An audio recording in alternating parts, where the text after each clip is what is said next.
Hey Angelica, welcome to the MasterCard Cup.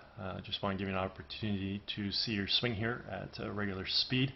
We'll let that play on through. We'll put you back in your dress position and we'll go ahead and take a look at a few things for you. So while we got you back here in your dress position, we can see here that lower spine might be somewhat straight, but we do get a little bit rounded.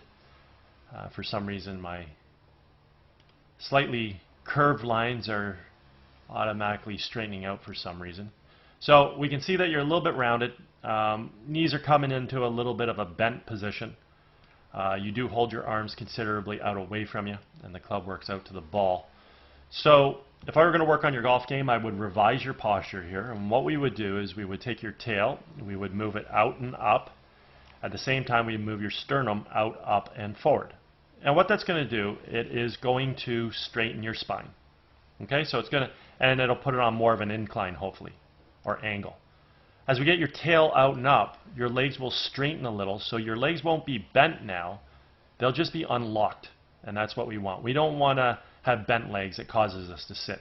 From here, let's get your arms to hang down so your hands are a lot closer to your thighs, and then let the golf club work out to the ball. So we're going to increase the angle relationship between your arms and your club in here.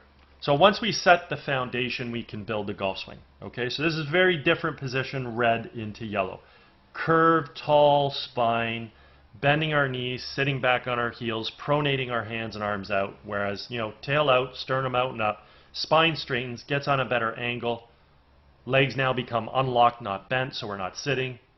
And then the relationship between the arms and the golf club is way better because the arms are hanging and the hands are closer to the thighs. Okay, so that would be ideal. At this point in time, your alignment looks good. We don't need to deal with it. Let's go ahead and do a little split screen comparison between you and Chella Choi. Got some color-coded lines on the screen just to use as a visual reference as it pertains to swing plane. Before we do so, let's just look at Chella. See the posture? Well, that's the posture I was talking about, right? Her tail's out more, spine straighter on a tilt, legs are not bent, they're unlocked, and arms are hanging closer to her body, so there's an increased angle relationship between the arms and the golf club. Now, as we take a look at the golf swing, what do we want to do? Well, we want to bring the golf club back by creating shoulder rotation. So we can clearly see she turns her shoulders. We also want to do that, and we want to extend our arms. So we want to create arm extension. So we extend our arms back to us, but working our arms back around our body on an arc, a circle. So by the time she gets to the top of her backswing, she has good arm extension. We also want to create good wrist hinge into play. So what we can see here at address is that the club head is below and in front of our hands. As we create this turn and arm extension, we need to create wrist hinge. So the club head has to get above and behind the hands. So that right there is a very, very important move in the golf swing, creating this wrist hinge, getting the club from below and in front of our hands to getting the club head above and behind. All the while we can see this club is swinging on this red line. That means the club is swinging on plane. Now, while we create this entire motion, we want to do this about a very stable right side. So we take this right up to the top. We work from red up to yellow now. We have full shoulder rotation, great arm extension, perfect wrist hinge, stable right side. Okay? All the while working this entire movement off of maintaining a good spinal position. So we can see that our spine is still on this angle, the same angle it was in at address. That's the whole reason for achieving this posture. Get good posture, rotate, and build our golf swing off that posture. Now, with you as you start your golf swing here, your hands come back nicely, turning your shoulders.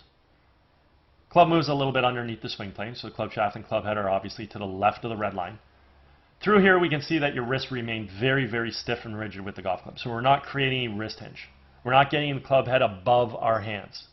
Club head's moving in behind because we're moving the club back on a nice circular motion, but we definitely don't have any wrist hinge through here.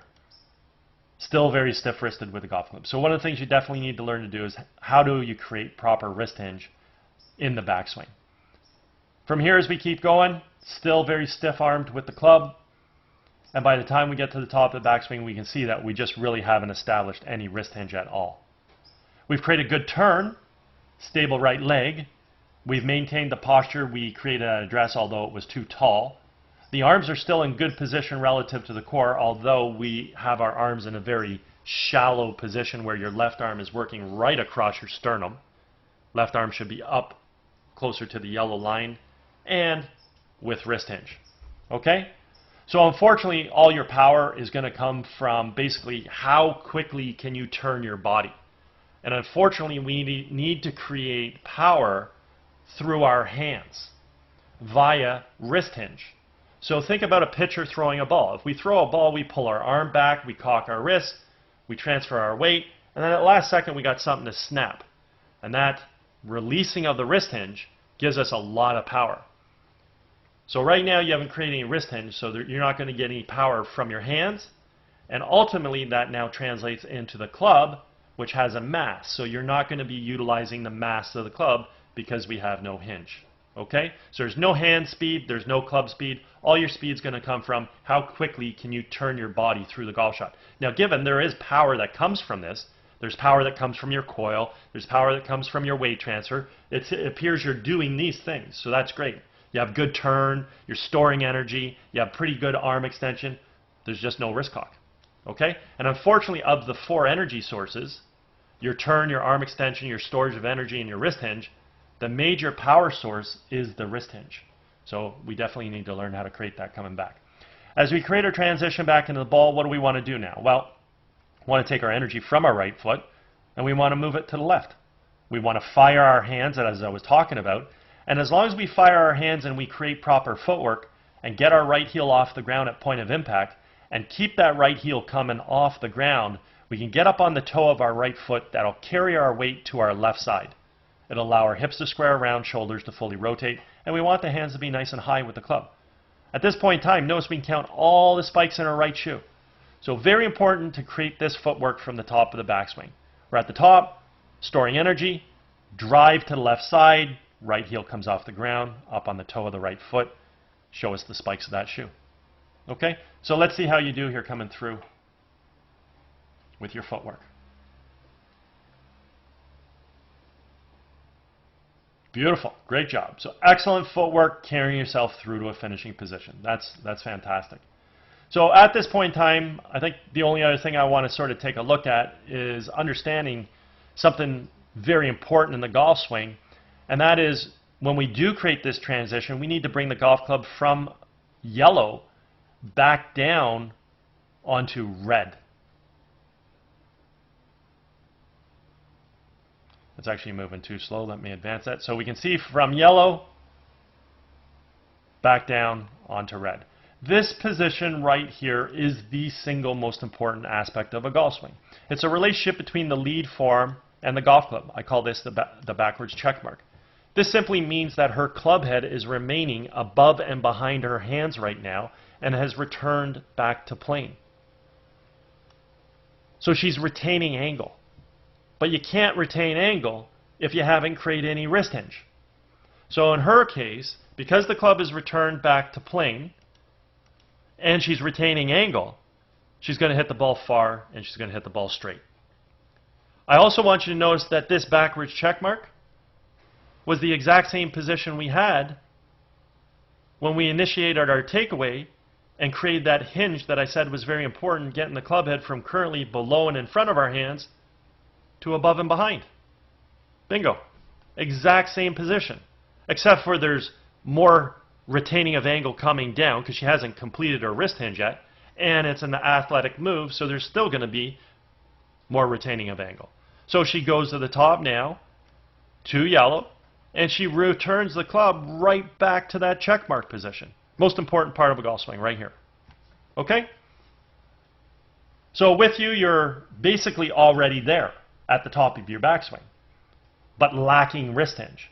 So you start your downswing and watch what you do. You push your hands out in front of you and you throw the club head away from the red line. So here we go. Your hands come over the top and you're ultimately throwing your club head away from this red line. So that's referred to as an over-the-top move. So at this point in time, we're not retaining the angle. The club head is not above and behind your hands.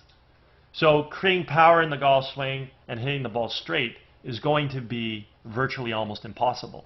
Okay? So you have to learn to create wrist hinge coming back, so we store energy. Then we got to understand when we come into the ball, how do we get this golf club on plane? Okay? So right now, basically, like I said, your ball's going to go as far as how fast you can turn through the shot, because we're not getting any power from our hands or the mass of the club. So we can see this descending plane is coming into the ball quite steep. It's therefore now, unlike what we see with the left side of the screen, this club just comes into the ball directly from the red line, right? So this golf club's coming into the ball from a completely different location. And because our club is coming into the ball from on plane,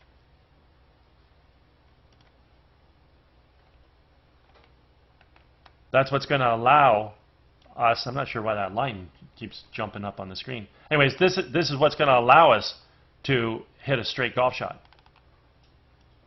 based on our alignment, and lastly, assuming the club face squares up. Okay, so we can see here that the clubs are on a vastly different downswing plane, so therefore they're coming in a very different path. And what that means is her club is inside the ball, expanding out to make contact, and club moves through in a nice natural subtle arc.